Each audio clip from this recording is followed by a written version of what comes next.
ವಾಮೇಂದು ಜನಕಾತ್ಮಜ ಪುರತೋ ಮಾರುತ್ಯಸ್ಯ ತಮ್ಮನದೇ ವಿದೇಹಾಪರಿತಾಲೋನಿ ಪ್ರಪಂಚ ಮುಮುಕ್ಷುರಾಗಿ ಅಧ್ಯಾತ್ಮ ಚರ್ಚ ಕರೋನಿ ಬಹುಲೋಕ ಜಯಮೇನ ನಮಸ್ಕಾರ ಸದ್ಗುರು ಶ್ರೀ ಜಯ.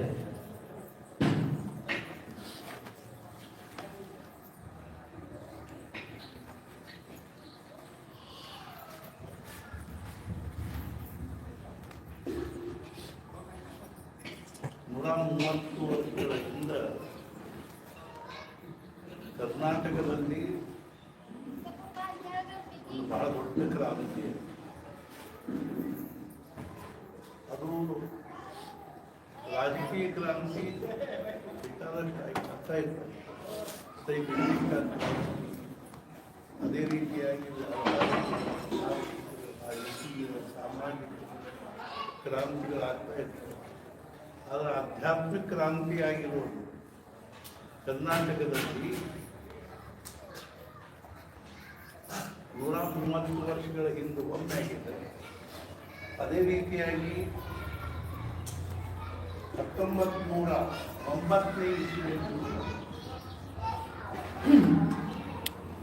130 ವರ್ಷಗಳ ಹಿಂದೆ ಏನಾಗಿದೆ ಅಂದ್ರೆ ಸದ್ಗುರು ಶ್ರೀ ಬ್ರಹ್ಮಚೈತನ್ಯ ಮಹಾರಾಜರು ಕರ್ನಾಟಕದಲ್ಲಿ ಒಂದು ಅಯೋಧ್ಯ ನಿರ್ಮಾಣ ಆಗಿದೆ. ಉತ್ತರ ಭಾರತದಲ್ಲಿ ಒಂದು ಅಯೋಧ್ಯ ಸಮಸ್ತ ಭಕ್ತರಿಗೆ ಅದೊಂದು ಹಿಂಗೆ ಅತ್ಯಂತ ಮಹತ್ವಪೂರ್ಣವಾಗಿರ್ತಕ್ಕಂಥ ಒಂದು ಹಂಗೆ ಸದ್ಗುರು ಶ್ರೀ ಬ್ರಹ್ಮಚೈತನ್ಯ ಮಹಾರಾಜರ ಮನಸ್ಸು ಕರ್ನಾಟಕದಲ್ಲಿ ಒಂದು ಅಯೋಧ್ಯ ಅಂತ ತಿಳ್ಕೊಂಡೇ ಅವ್ರು ಏನು ಮಾಡಿದ್ರು ಅಂದ್ರೆ ಒಂದು ಇಂಥ ದಿವ್ಯವಾಗಿರ್ತಕ್ಕಂಥ ಚೇತನಕ್ಕೆ ಪ್ರೇರಣೆ ಮಾಡಿದ್ರ ಏನು ಅಂದ್ರೆ ಆ ಒಂದು ಆ ಜೀವದ ಅಂತಃಕರಣದಲ್ಲಿ ಒಂದು ವಿಲಕ್ಷಣವಾದ ಚೈತನ್ಯವನ್ನು ಹಾಕಿ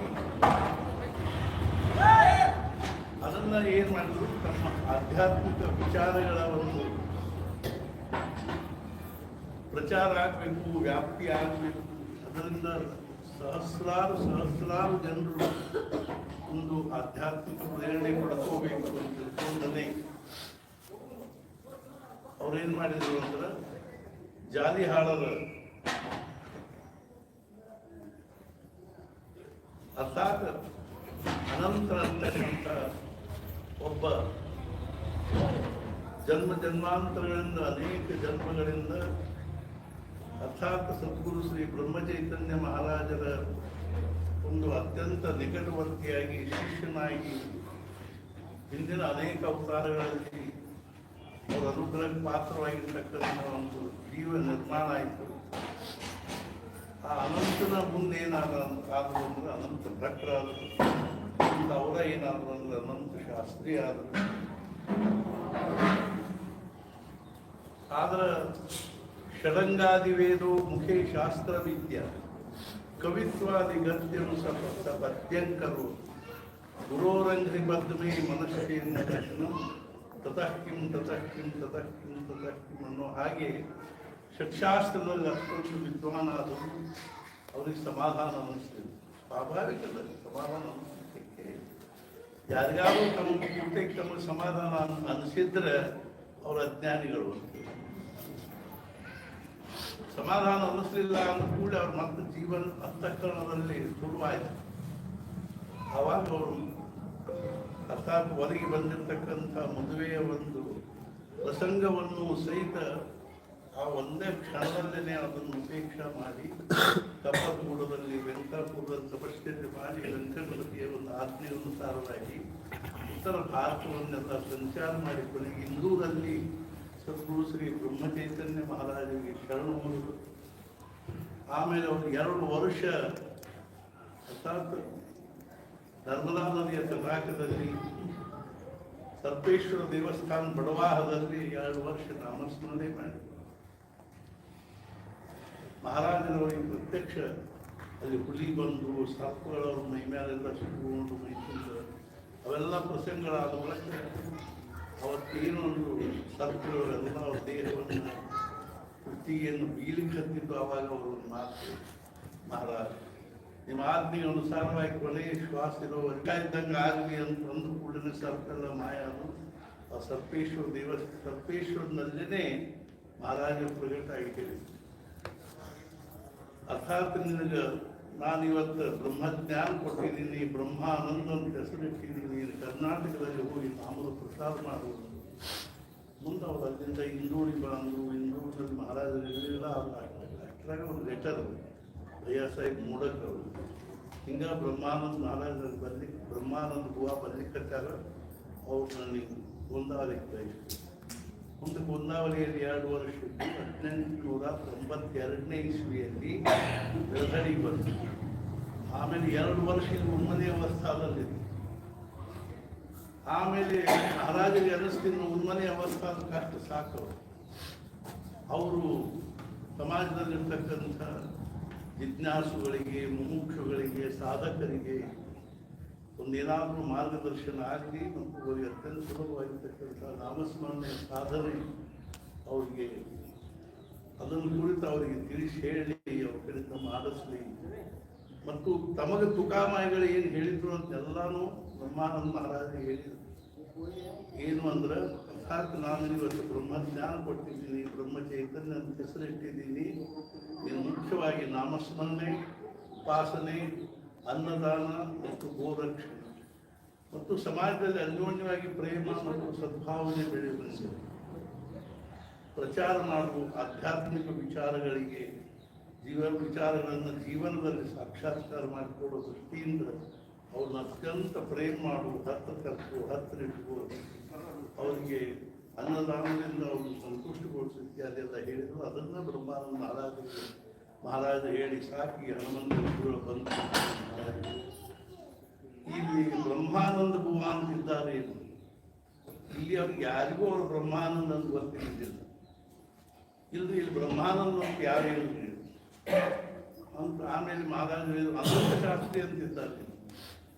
ಅಂದ ಕೂಡಲೇ ಅವರು ಪಾಪ ಎಲ್ಲರೂ ತಲೆದೇ ಪಾಪ ಎಂಥ ದೊಡ್ಡ ಶಾಸ್ತ್ರಿಗಳು ತಲೆ ಕೆತ್ತ ಬಿಡ್ತದೆ ತಲೆ ಮುಂದಿಗೆ ಇದಾಗಿದ್ದಾರೆ. ಅವ್ರು ಯಾವಾಗ ನೋಡಿದ್ರು ಒಂದು ಮೂಲಿ ಕುಳಿತಿರ್ತಾರೆ ಉತ್ತರ ಇಂಥ ದೊಡ್ಡ ಶಾಸ್ತ್ರಿಗಳನ್ನು ಬಂದಿತ್ತು ಎಲ್ಲ ವ್ಯರ್ಥ ಆಗ್ತದೆ ಅವರು. ಆವಾಗ ಮಹಾರಾಜರಿಗೆ ಅಂದ ತಕ್ಷಣದಾಗ ಎಷ್ಟು ಪ್ರೇಮ ತುಂಬೋದು ಖರೀದಿ ಎಲ್ಲಿದ್ದಾರೋ ಆ ಕರೆಯನ್ನು ಕೂತಿದ್ದು ಬ್ರಹ್ಮ ಚೈತನ್ಯ ಭುವ ಮಹಾರಾಜರಲ್ಲಿ ಗೊಂದಾವಲಿಯಿಂದ ಬಂದಾರಂತ ಕರ್ಕೊಂಬ ಅಂತ ಉನ್ಮನೆ ಅವಸ್ಥೆ ಇಳಿದು ಜನ್ಮ ಬಂದು ಮಹಾರಾಜರು ಅತ್ಯಂತ ಪ್ರೇಮದಿಂದ ಮಾನಂದ ಭುವ ಇನ್ನು ಈ ಉನ್ಮನೆ ಅವಸ್ಥೆ ಕಷ್ಟ ಸಾಕು.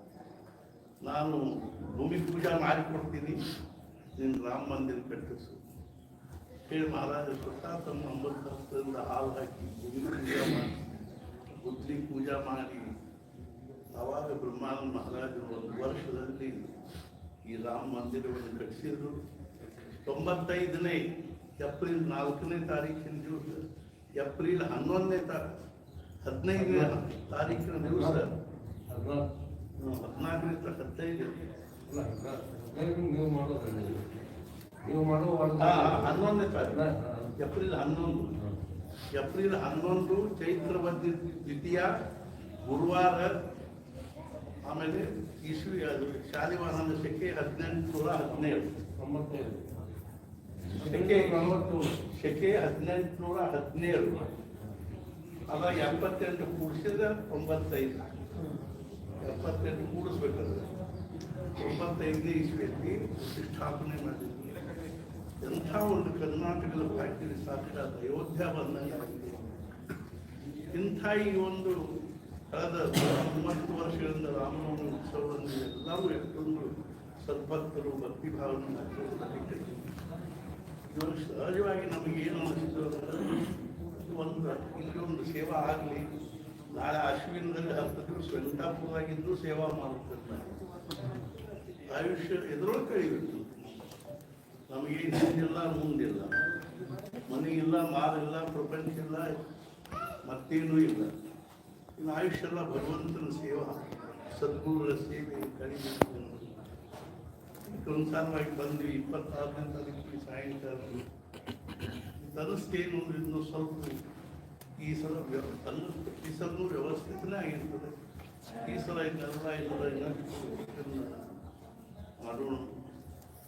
ನಾವು ಮಹಾರಾಜರಿಗೆ ಅಥವಾ ಬ್ರಹ್ಮಾನಂದ ಮಹಾರಾಜರಿಗೆ ಅಥವಾ ಭಗವಂತ ಶ್ರೀ ರಾಮಚಂದ್ರನಿಗೆ ಶೋಭಿಸುವಂಗಂತೂ ಏನೂ ಮಾಡ್ಲಿಕ್ಕೆ ಶಕ್ತಿಲ್ಲ. ಕನಿಷ್ಠ ಅವ್ರಿಗೆ ಸೇರು ಹಂಗಾರೆ ನಾವು ಮಾಡಬೇಕು. ನಾವು ಮಾಡಿದ್ದು ಅವ್ರಿಗೆ ಸೇರಬೇಕಲ್ಲ, ಅಂದ್ರೆ ಅವ್ರಿಗೆ ಆ ಚಲೋ ಮಾಡಿಲ್ಲ ಅಂತ ಅನಿಸುವಂಗಾರೆ ಮಾಡಬೇಕಿಲ್ಲ. ಒಂದು ಸ್ವಟ್ಟ ಮದುವೆ ಮನೆ ಒಳಗೆ ಎಷ್ಟು ಆಡಂಬರ, ಎಷ್ಟು ವೈಭವ, ಕೂಸು ಕೂಟ್ಗಳು ಅಂದ್ರೆ ಅದ್ರ ಮಾಗ ಇರ್ತಾರೋ ಮಸಡೆ ಇರ್ತಾರೋ ಇರ್ತದೆ. ಹ್ಯಾಪಿ ಬರ್ತ್ಡೇ ಅದನ್ನ ಹುಟ್ಟಿದ ದಿವಸಕ್ಕೆ ಎಷ್ಟು ಖರ್ಚು ಮಾಡಿ. ನಾಳೆ 6ನೇ ತಾರೀಕಿಗೆ ಸಾಕ್ಷಾತ್ ರಾಮಚಂದ್ರನಿಗೆ ಹುಟ್ಟಲಿಕ್ಕೆ ಹತ್ತಾರೆ. ನಾವು ಏನು ಮಾಡಿದ್ವಿ ಅವ್ನಿಗೆ ಆಗಿ ಅವ್ರು ಹುಟ್ಟಿದ ದಿವಸವನ್ನು ನಾವು ಹೆಂಗೆ ಆಚರಿಸ್ಲಿಕ್ಕೆ ಮನೆ ಒಳಗೆ ಎಷ್ಟು ಶೃಂಗಾರ, ಎಷ್ಟು ಬಲೂನು, ಎಷ್ಟು ಎಲ್ಲ ಮಾಡಿ ಎದೆದಕ್ಕೂ ಉಪಯೋಗ ಇಲ್ಲದ ಬರೇ ವಿದೇಶಿ ಅನುಕರಣೆ. ಅಂಥ ಸಾಕ್ಷಾತ್ ಅಯೋಧ್ಯದಲ್ಲಿ ಅಷ್ಟೊಂದು ವೈಭವವನ್ನು ಮಾಡ್ತಾರೆ. ನಮಗೆ ಅನ್ನಿಸ್ತದೆ ಈ ಥರ ಹೆಬ್ಬಳ್ಳಿ ರಾಮ ಜನ್ಮೋತ್ಸವವನ್ನು ನಾವು ಅದೆಲ್ಲ ವಿಶ್ವಾಸದ ಜವಾಬ್ದಾರಿ ಹಾಕಿ ಇಲ್ಲಿ 9 ದಿವಸ ಮಾಡಬೇಕು. ಮುಖ್ಯವಾಗಿ ಅವ್ರಿಗೆ ಅನ್ನದಾನ. ಬ್ರಹ್ಮಾನಂದ ಮಹಾರಾಜರು ಬೃಂದಾವನೆಗೆ ಬಂದರು ಅಂದ್ರೆ ಮಹಾರಾಜರು ಅಂತಿದ್ರು ಸಾಕ್ಷಾತ್ ಅನ್ನಪೂರ್ಣ ಬಂದಾಗ. ಅರ್ಥಾತ್ ಅಂಥ ಬ್ರಹ್ಮಾನಂದ ಮಹಾರಾಜರ ಜನ್ಮೋತ್ಸವ ನಮ್ಮದು ಭಾವನಾ ಕಳಕಳಿ. ಪ್ರತಿ ದಿವಸ 1000 ಜನರು ಊಟ ಮಾಡಬೇಕು. ನಾವು ಅದರ ಬಗ್ಗೆ ಇದನ್ನು ವಿಚಾರ ಮಾಡಬೇಕು. ಈಗ ಅದ್ರ ಜೊತೆಗೆ ಮುಖ್ಯವಾಗಿ ನಾವು ಹೇಳಬೇಕಾದ ವಿಷಯ ಏನು ಅಂದ್ರೆ, ಇಲ್ಲಿ ಏನಿತ್ತು ಅಂದ್ರೆ ಮಹಾಗುರುಗಳು ಕಲಿಸಿರ್ತಕ್ಕಂಥ ಛಾತ್ರ ಅದೆಲ್ಲ ಏನಂದ್ರೆ ಕಾಲದ ಇದು ಅಷ್ಟೇ. ಕಾಲಾಯ ತಸ್ಮೈ ನಮಃ. ನಾವು ಇತಿಹಾಸದಲ್ಲಿ ಓದ್ತೀವಿ. ಒಂದು ವೇಳೆ ಗುರು ಗೋವಿಂದ ಸಿಂಗರು ಮತ್ತು ಛತ್ರಪತಿ ಶಿವಾಜಿ ಅವ್ರು ಒಬ್ಬರನ್ನೊಬ್ಬರು ಭೇಟಿ ಆಗುವುದು ನಿಶ್ಚಿತ ಆಗಿ, ತಾರೀಖು ನಿಶ್ಚಿತ. ಅವರು ಇಬ್ಬರು ಒಬ್ಬರನ್ನೊಬ್ಬರು ಭೇಟಿಯಾಗಿದ್ರೆ ಭಾರತದ ಸ್ವರೂಪ ಬಂದ ಅಂತೀವ ಅಷ್ಟೇ. ಒಂದು ವೇಳೆ ವಲ್ಲಭಭಾಯಿ ಪಟೇಲ್ ಪ್ರೈಮ್ ಮಿನಿಸ್ಟರ್ ಆಗಿದ್ರೆ ಭಾರತದ ಭವಿಷ್ಯ ಬರ್ತದೆ. ಮುದುಕಿ ಹೇಳಿದ, ಇನ್ನು ವಿಲಾಸಿ ಕೇಳಿದ, ಯಾರು ಶಬ್ದ ಹೇಳೋದ್ರಾಗ ಏನು ಆಗ್ತಿದ್ರು, ಶಬ್ದ ಬಾಯಿಗೆ ಸಹಿತ ಹೆಂಗೋ ಹಂಗೇನು ಏನೋ ಒಂದು ಆಯ್ತು. ಇನ್ನು ಇದನ್ನ ನಾ ಬರೀ ವಿಚಾರ ಮಾಡಬೇಕು. ಕೈ ಕಟ್ಕೊಂಡು ಯಾಕೆ ನಾನು ಎಚ್ ಕೆ ಪಾಟೀಲ್ ಅವ್ರಿಗೆ ಹೋಗಿ ಹೇಳಿದೆ, ಹೋದ ವರ್ಷ ಗದಗಿನ ಬೆಟ್ಟಾಗಿ ಹೇಳಿದೆ, ನಾನು ಕಟ್ಟಿಸ್ತಂದ್ರಿ ಅಂತ. ಬೇಡ, ಈ ಸಲ ಇಲೆಕ್ಷನ್ ಆಗ್ಬೋದು, ನಾವು ಕಟ್ಟಿಸ್ತೀವಿ. ನಾನು ಇವತ್ತು ನಿರ್ಧಾರ ಮಾಡಿದ್ದೀನಲ್ಲ ಏನಂದ್ರೆ ಇದನ್ನು ಕಟ್ಟಿಸ್ತೀನಿ.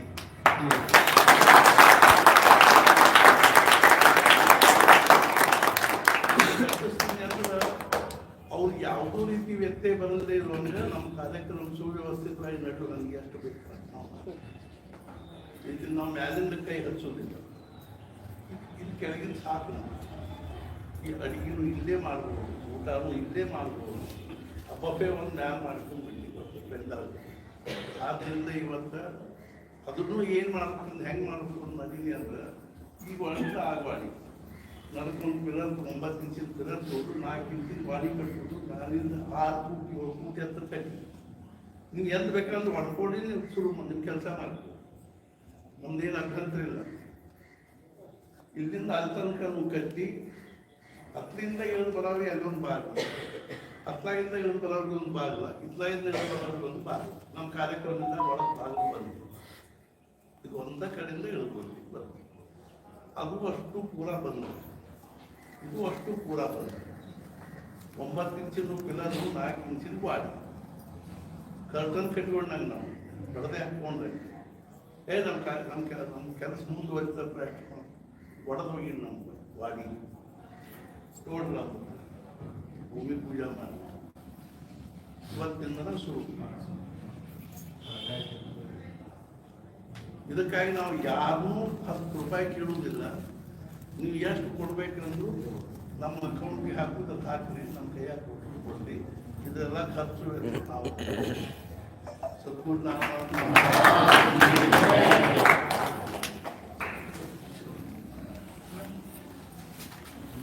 ಪ್ರಭು ಶ್ರೀರಾಮಚಂದ್ರ ಮಹಾರಾಜರು, ಬೃಂದಾವನ ಮಹಾರಾಜರು ನಮಗೆಲ್ಲರಿಗೂ ಆಯುರಾದ ಐಶ್ವರ್ಯ ಕೊಡಲಿ. ಅದರ ಜೊತೆಗೆ ಈ 9 ದಿನಗಳ ಕಾರ್ಯಕ್ರಮದಲ್ಲಿ ನೀವೆಲ್ಲರೂ ಇನ್ನೂ ಹೆಚ್ಚಿನ ಸಂಖ್ಯೆಯಲ್ಲಿ ಬಂದು ಈ ಕಾರ್ಯಕ್ರಮವನ್ನು ನಾವು ಅತ್ಯಂತ ಪ್ರಭು ರಾಮಚಂದ್ರನಿಗೆ ಮಹಾರಾಜರಿಗೆ ವಾ ಅನ್ನೋ ಹಾಗೆ ನಾವು ವಾ ಅನ್ನೋ ಹಾಗೆ ನಾವು ಮಾಡಿ ಪ್ರಯತ್ನ ಮಾಡೋದು. ಭಗವಂತ ನಮ್ಮ ಹಿಂದಿನ ಸದ್ಗುರುಗಳ ಒಂದು ಅನುಗ್ರಹ ಅದ. ನಾವು ನಮ್ಮನ್ನು ನಿಮ್ಮನ್ನು ಆಶೀರ್ವಾದ ಮಾಡಿ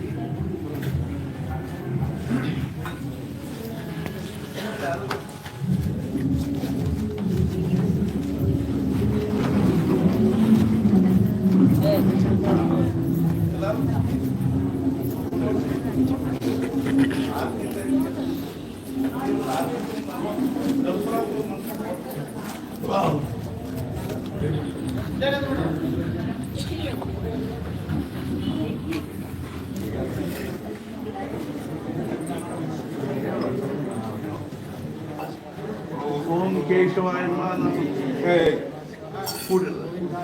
ಕೂಡಿ ಬರಲ್ಲ ಕೂಡಿ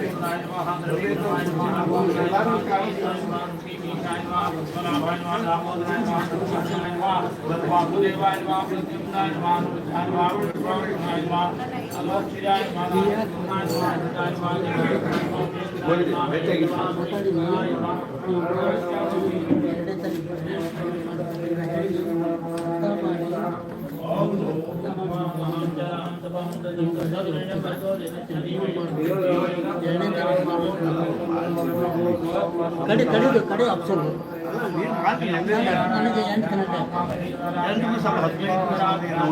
ಕಾರ್ಯಕ್ರಮ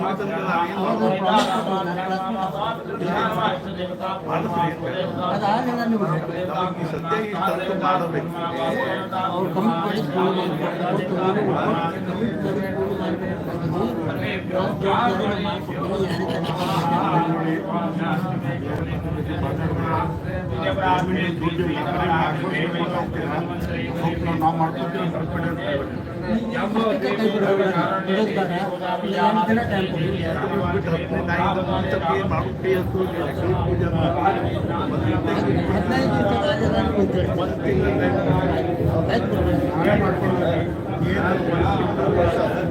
ನಾ ಏನು ಹೇಳೋದು ಗೊತ್ತಿಲ್ಲ ಹಸ್ಮಂತಪ್ಪ ಏನಂತ ನಾ ಏನು ಹೇಳ್ದಪ್ಪ ಅರ್ಥ ಮಾಡಿ ನಿಮ್ಗೆ ಬ್ರದರು HK ಪಾಟೀಲ್ ಮರ್ಯಾದೆ ಪ್ರಶ್ನೆ ಅಂತ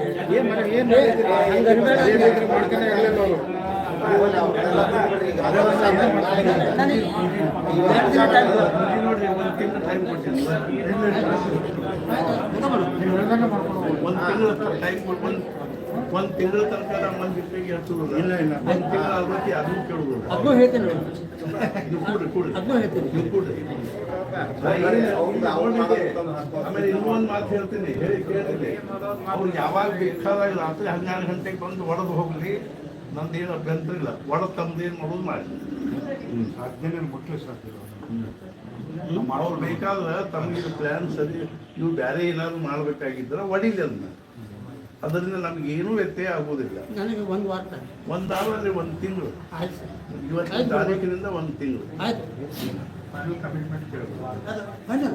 ಹಾಂ ಚಲೋ ಪೂಜಾ ನೋಡ್ತೀನಿ.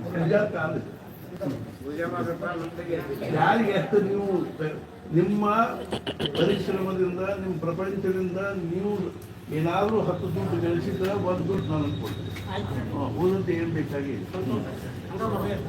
सद्गुरु श्री ब्रह्म चैतन्य महाराज आसे तो हिमाचल सर्व आस्तिक महाजनानां क्षेम स्थैर्य वीर्य विजय अभय आयु आरोग्य ऐश्वर्य अभिवृद्ध्यर्थम धर्म अर्थ काम मोक्ष चतुर्विध फल पुरुषार्थ सिद्ध्यर्थम भक्ति ज्ञान वैराग्य सिद्ध्यर्थम श्री सीता रामचंद्र कृपा श्री भरत लक्ष्मण शत्रुघ्न सहित श्री सीता रामचंद्र कृपा प्रसाद सिद्ध्यर्थम सद्गुरु श्री ब्रह्म चैतन्य महाराज सद्गुरु श्री ब्रह्मानंद महाराज कृपा प्रसाद सिद्ध्यर्थम प्रतिवार्षिक विहित रामनवमी उत्सवांतर्भूत अद्य चैत्र शुक्ल प्रतिपद्यांतिथौ विश्वावसु नाम संवत्सरस्य रागेन्द्र अद्य भक्तजनानां भोजन प्रसाद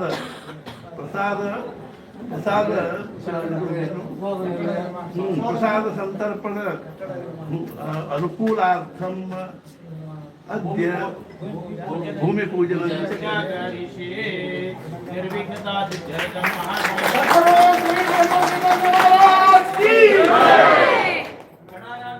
गणपति जगदे गणपति प्रार्थने विनियोगः और गणपति भवामहे कविं कवीनां उपवश्रवसवं ಅಲ್ಲಿ ಮಂದಿ ತಂಗಿ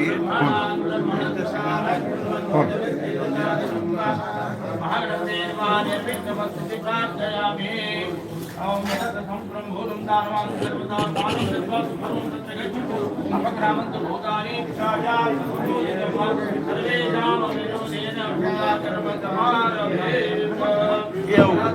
ಉದ್ಲಿ ಸಲಿಕೆ ಪಿತಾಶಿ ಈಗ ಹೊಸ ತಂದಿಲ್ಲ ತಗೊಂಡು ಘೋಷಣೆ ಎಲ್ಲರೂ ಏನು ನಿಮ್ಮ ಆಶೀರ್ವಾದ ಬೇಕು